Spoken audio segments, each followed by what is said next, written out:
Muy buenas noches, amigos. Hoy en nuestro programa de investigación nos adentramos en un tema de suma importancia para la salud pública en República Dominicana, la diabetes. Desde el Instituto de la Diabetes descubriremos de primera mano el alarmante aumento de casos de esta enfermedad en el país. En la última década, los diagnósticos de diabetes han aumentado en un 50%, afectando a más de 1 millón de dominicanos. Acompáñenos en este preocupante recorrido. Doctor Rodríguez, el día comienza muy activo aquí. Sí, realmente inicia bastante temprano. Desde las 5 de la mañana ya están llegando los pacientes. Porque a esa hora realmente se toman los turnos, pero luego... Se toman los turnos, los pacientes se van organizando en cuanto a las diferentes consultas que ellos van a ir tomando y viendo, porque no es solo la consulta de diabetes, están las demás especialidades que el paciente tiene. Está cardiología, nefrología, gastro, nefro, están prácticamente todas las especialidades aquí en nuestra... ¿Y cuántos pacientes como promedio ustedes atienden diariamente? En total pudiera llegar a los 800 pacientes. ¿Eso es mucho? Sí, mucho pacientes. En promedio de diabetes solo se ven alrededor de 300 pacientes. Solo de la consulta de diabetes, sin el resto de las otras especialidades. ¿Cómo está la diabetes en el país? Mira, diríamos que la diabetes es un reflejo en nuestro país de lo que pasa a nivel mundial. A nivel mundial se habla de 570 millones de pacientes con diagnóstico de diabetes. Hago énfasis en diagnóstico de diabetes porque 1 de cada 2 no sabe que la tiene. O sea, hay dos personas caminando y muy probablemente las 2 sean diabéticas, pero solo 1 la tiene diagnosticada, porque no duele. Y si no lo buscamos, no lo vamos a encontrar. En nuestro país estamos hablando de un 13.4% de la población, de acuerdo a un estudio que se hizo en nuestro hospital a nivel nacional. Entonces, estamos diciendo que alrededor de 1.300.000 personas. Y un subregistro de otro millón más. Y si nos vamos a lo que dicen las estadísticas, pudiera ser que ese 1 de cada 2 a lo mejor ande por cerca de 2 millones. Pero fíjate algo, hay una condición que es antes de diabetes, que es la prediabetes, que todavía en muchos casos se le da menos importancia porque en términos de número tú tienes que salir a buscarla. Por ejemplo, tú te haces ahora mismo unos análisis de sangre de rutina, tú no eres diabética, te hacen todos los análisis de rutina y ¿qué es lo que qué te buscan? La glicemia de ayuno, la de la mañana, y generalmente esa está normal. Pero cuando hablamos de factores de riesgo, ¿cuáles son? Obesidad o sobrepeso, pacientes que han tenido, mujeres que han tenido hijos que al momento de nacer pesaron más de 4 libras, papá, mamá o abuelos que son o fueron diabéticos. Solamente con ese grupito hay más, pero con esos factores de riesgo ya tú tienes que salir a buscarlo. Entonces, si esa persona con esos factores de riesgo no le hacemos una glucemia postprandial, no sabemos si está en diabetes o prediabetes. Entonces, esa prediabetes, que es glicemia después de haber comido por encima de 140, ya es un factor de riesgo independiente para enfermedad cardiovascular. Justamente entonces hablemos de esa prediabetes. ¿Qué tan grave es que la gente se eche 3 y 4 años en condición de prediabetes que el cuerpo va desarrollando de modo que cuando lo diagnostica puede que ya sea tarde?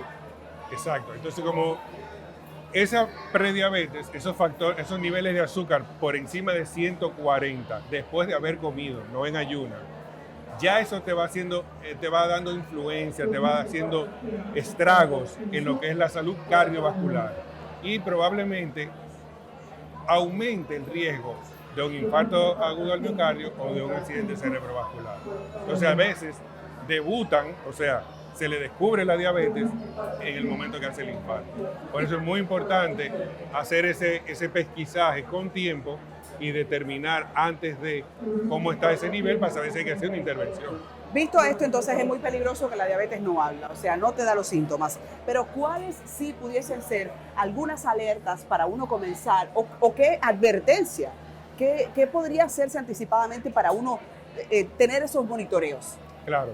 Lo importante es, por ejemplo, esos factores de riesgo que hablaba anteriormente. Si es una persona que está en sobrepeso u obeso, si es una persona que tiene papá, mamá o abuelos con diabetes, o si es una mujer que tuvo un bebé que pesó más de 4 libras ya y tiene más de 30 años, ya tiene que estar en buen dominicano, ojo pelado. Tiene que empezar a hacerse sus consultas, por lo menos anuales, para buscar la forma de determinar cómo está ese estado metabólico y saber si hay que hacer una intervención para prevenir que no llegue a ser diabetes. No sé si es cierto, doctor, pero me dijeron que algunas personas se dan cuenta por la vista. ¿Qué podemos encontrar por ahí? Lamentablemente, el que se da cuenta por la vista es porque ya tiene mucho tiempo con los niveles de azúcar elevados, no sabía, no se había dado cuenta y ya tiene una retinopatía diabética. Wow. Entonces, en algunos casos se puede hacer algo, en la mayoría es simple y llanamente tratar de evitar que se siga perdiendo la calidad de la vista. En este hospital de la diabetes ustedes tienen todas las especialidades, hablábamos antes de empezar la grabación, que están relacionadas con la diabetes, pero parece que efectivamente son todas. Son todas. Cuéntele a la gente, porque es que hay que estremecer la mata. Claro, sí, nosotros decimos que la diabetes es la medicina interna, es como hay un libro que utilizamos cuando nos estamos formando, que es el libro de medicina interna escrito por Harrison, y decimos la diabetes es un Harrison caminando, o sea, tiene todo lo que tú puedes encontrar en las patologías de la medicina interna. Entonces, ¿qué es lo importante? Primero, la diabetes no duele. No duele. Entonces, si ya usted fue diagnosticado como diabético, usted tiene que tener un chequeo regular y tratar de lograr las metas que nos proponemos. Hay unas metas establecidas que me disminuyen la probabilidad de complicaciones. ¿Cuáles son? La hemoglobina glucosilada, que es un promedio de los últimos 3 meses, me dice, si usted tiene en 7% o menos, hay menos probabilidades de complicaciones. Pero hoy en día tenemos un dispositivo que está en nuestro país al alcance de mucha de la población, que es el monitor continuo de glucosa. Es ese aparatito que se pone en un brazo, dura 14 días y te va midiendo a través de un lector cómo va tu azúcar hora por hora, minuto por minuto. Y eso me da una visión clara de realmente dónde el paciente hace pico o hace bajo y cuándo se mantiene estable. Y ahí yo puedo hacer una intervención mucho más asertiva para tener un control. Porque la hemoglobina glucosilada es buena, pero la hemoglobina glucosilada es una visión del pasado, porque es los 3 meses que ya pasaron. Yo necesito una visión de ahora y a futuro para ser más asertivo en el tratamiento del paciente con diabetes. A mí me preocupa la cantidad de casos que pudiesen haberse disparado a propósito del COVID. ¿Tenemos algún indicador de que la vacunación o los casos de COVID positivos han incidido para que la gente tenga más predisposición a la diabetes? Fíjate, interesantísimo eso. Y cuando el COVID estudiamos muchísimo esas cosas.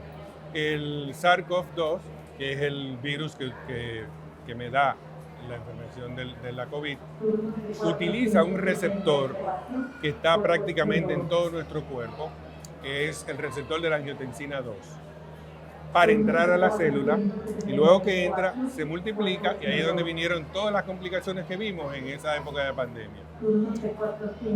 Uno de los órganos que tiene ese receptor es el páncreas. Y durante la pandemia de COVID vimos casos de pacientes que no tenían historia, no tenían factores de riesgo y que desarrollaron niveles elevados de glucosa. Esos pacientes se mantienen en estudio porque tenemos que saber si van a desarrollar realmente la diabetes o es una hiperglucemia producida por la infección de la COVID. Entonces sí, vimos muchos casos. La diabetes no te predispone a la infección por COVID, pero si tú no estabas bien controlado de ella y adquiriste el virus y la enfermedad, entonces hay más probabilidades de que desarrolles complicaciones porque tu inmunidad baja por la descompensación del azúcar. ¿Cuáles son en este momento las enfermedades que más están degenerando los pacientes que tienen una diabetes positiva? Bueno, realmente hablaríamos de las complicaciones crónicas de ella y es más bien por no quiero utilizar la palabra descuido, pero el no tener un buen control metabólico, no tener un buen control de sus niveles de azúcar. Y las más temidas son la nefropatía, o sea, el daño en los riñones, que puede llevarlo a hemodiálisis, la retinopatía, daños en la retina que me puede llevar a pérdida de la visión, y el pie diabético que me puede llevar a la pérdida de una de las extremidades. Esas son más o menos, hay más, pero esas son más o menos, diríamos, como la más temida, la que el paciente más le pone. Y de hecho, la que uno hace mucho más hincapié, porque son invalidantes. Entonces imagínate un individuo que sea cabeza de familia, que es el que aporta el dinero a la casa y que por una de estas complicaciones tiene que dejar de trabajar. Es una catástrofe. Seguro. Es una catástrofe. Entonces, la idea es que nosotros le brindemos la oportunidad a nuestros pacientes de poder lograr algo vital. Nosotros trabajamos para darle calidad de vida. Calidad de vida a nuestros pacientes para que ellos puedan lograr vivir el tiempo que tienen planificado con la oportunidad de desarrollarse. Ustedes están completos aquí. Realmente, ¿cómo consiguen que sea robusta la gestión del servicio? Porque todo el mundo quiere entrar al Instituto de la Diabetes. Y de paso, ¿cómo entran? Porque se hace muy difícil estar recibiendo un servicio en un hospital, un servicio en otro hospital, pero el que llega aquí encuentra todo. Todo, aquí lo tenemos todo. De hecho, nosotros tenemos una primera consulta, que es la consulta de primera vez, así se llama, donde el paciente que nunca ha venido a la institución se recibe ahí y se le hace, bueno, esa consulta dura prácticamente 1 hora. Se le hace un récord completo, se examina, se chequea completamente. Se determina a partir de ese chequeo y de la condición en que llega cuál va a ser el medicamento o la estrategia terapéutica que él se va a usar con ellos, y se cita entonces luego ya para 1 semana o 15 días, dependiendo del caso, con todas las analíticas. Ya después que vemos todo en esa segunda consulta, ahí sabemos si tenemos que hacer alguna derivación, si el paciente detectamos que ya tiene algún tipo de problema renal, obviamente lo derivamos a nuestra consulta de nefrología. Si el paciente tiene algún tipo de alteraciones o problemas visual, lo derivamos a la consulta de oftalmología. ¿Para qué? Para tener una visión holística de todo el manejo del paciente y poderle entonces hacer prevención. No solamente control actual, sino una prevención de futuras complicaciones que el paciente tiene. Vamos a seguir hacia acá, Gregoris, el recorrido del centro. La verdad que estoy impresionada porque el Instituto de la Diabetes, que por suerte, por no tener una enfermedad, no me había tocado, periodísticamente siempre es muy legítimo visitarlos, no lo conocía.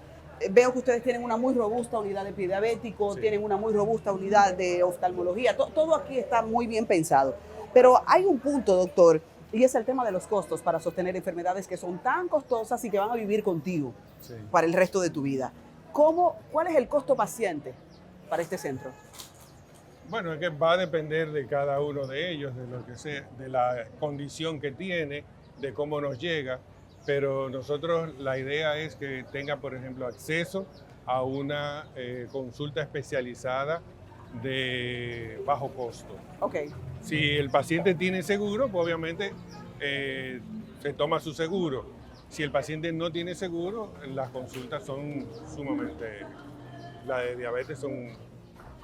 Aquí tenemos farmacia. ¿Se da crisis de insulina? A nivel, bueno, recientemente en el país hubo...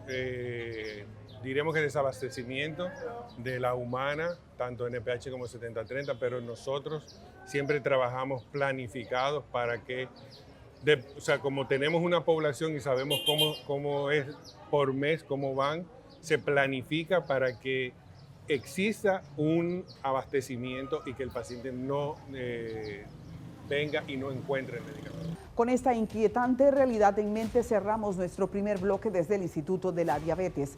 La incidencia de la diabetes no solo afecta a quienes la padecen, sino también a sus familias y al sistema de salud. En el próximo segmento profundizaremos sobre los factores de riesgo y escucharemos sobre las medidas preventivas que podemos tomar. No se despeguen.